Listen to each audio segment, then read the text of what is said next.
Good morning, class. This is Kerry, your social science teacher. I hope every one of you is doing good. Well, class, this will be our last video of chapter 14, The Great Indians. We have already done a revision on the first part of this chapter, and still we have 4 topics left. So today we are going to do a revision on these 4 topics. And these topics are Kalidas, Kabir, Ashoka, and Sir C.V. Raman. So get ready and let's begin. So class, the first person we will revise today is Kalidas. So what have you learned about Kalidas? First of all, who was Kalidas? We have already learned that Kalidas was a Sanskrit writer, a poet, and classical dramatist. So what is the meaning of dramatist? Dramatist means a person who writes plays. Some people have claimed that Kalidas may have been one of the 9 gems. 9 gems means the Navratnas in the court of King Chandragupta II. Most of Kalidas' work depict war, nature, and politics. Now, what did he contribute towards our country, and what are his great words? Kalidas wrote in Sanskrit many plays and poems. So what are his best known poems? Those are Raghuvansa, Kumarasambhava, and Meghadoot.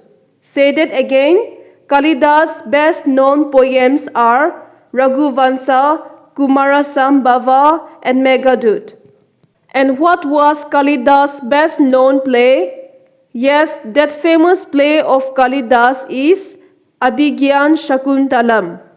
His famous or his best known play is Abhigyan Shakuntalam.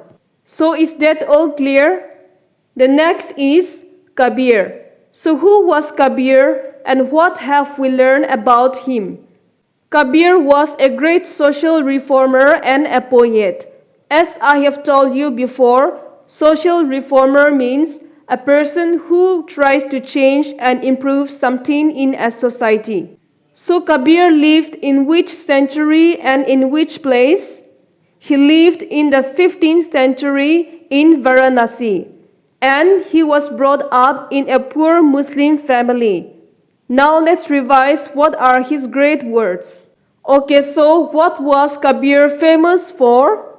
He was famous for his poetry and his couplets. What does couplets means? It means a pair of lines with some length and rhyming end words in a poem. Is that clear? Kabir's poetic style is simple and he used to speak the truth in a very direct way in his poem. Now, do you remember what was Kabir trying to show through his poems? He tried to show that Ram and Rahim are same and that there is only one God. He meant to say that we can call our God by whatever name we want to call, but all these gods are one and the same. Not only he write poems, but he also composed many songs. Kabir was equally respected by Hindus, Muslims, and Sikhs, and they called him a religious reformer. And what was Kabir called as and for why? Yes, he was called as the father of Hindi literature for his amount of good poetry. Now let's move to the next topic, and the next person we will revise is Ashoka the Great. So who was Ashoka? Ashoka was the greatest ruler of India and he ruled the Mauryan Empire in the 3rd century. And his grandfather Chandragupta Maurya is the founder of the Mauryan dynasty. We have already learned that his capital was Pataliputra, which is the present-day Patna. King Ashoka was a great conqueror, but how did he give up fighting and change himself? He gave up fighting after the war at Kalinga, which was proved to be one of the deadliest battles in Indian history, killing over 100,000 people. By seeing this bloodshed, Ashoka was filled with deep sadness, and this changed him forever. What religion did Ashoka adopted after the Kalinga War? Ashoka adopted Buddhism and he started spreading Buddhism from a local sect to a world religion, spreading the message of peace and love. And what kind of policy did he follow? Yes, he followed the policy of religious tolerance, that one should love and respect all religions equally. And during his rule, there was all-round development.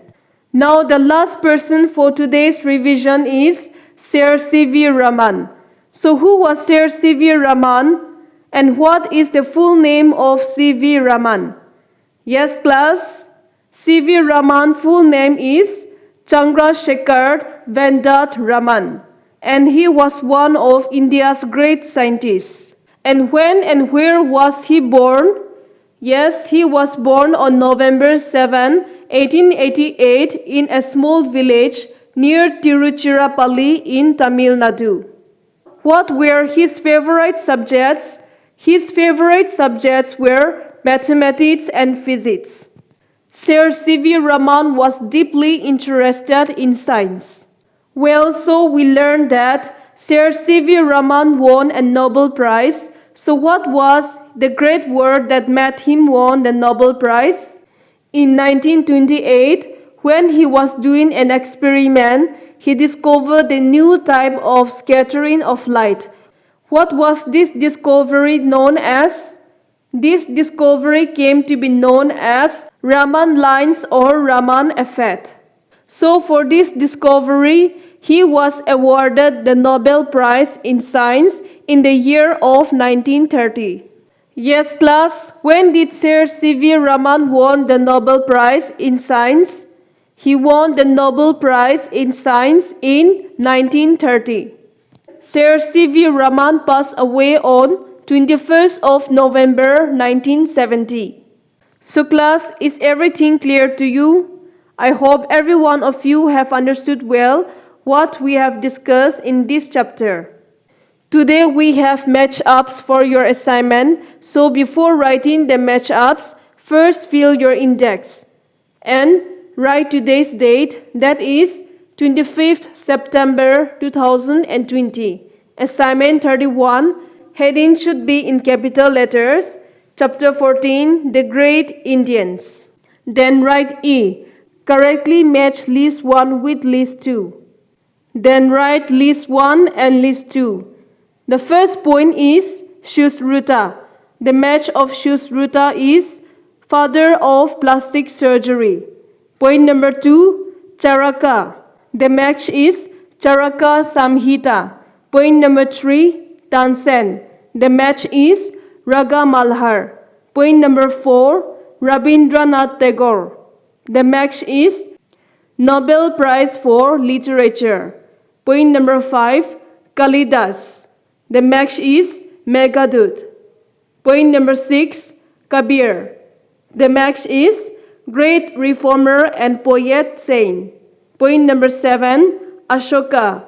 The match is Religious Tolerance. The last point, point number 8, C.V. Raman.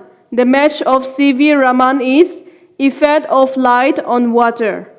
You have to underline all the headings, and in the end, you have to draw blue and red line. So class, you have to write the question as well as the answer in the same line because we are matching the list 1 with the list 2.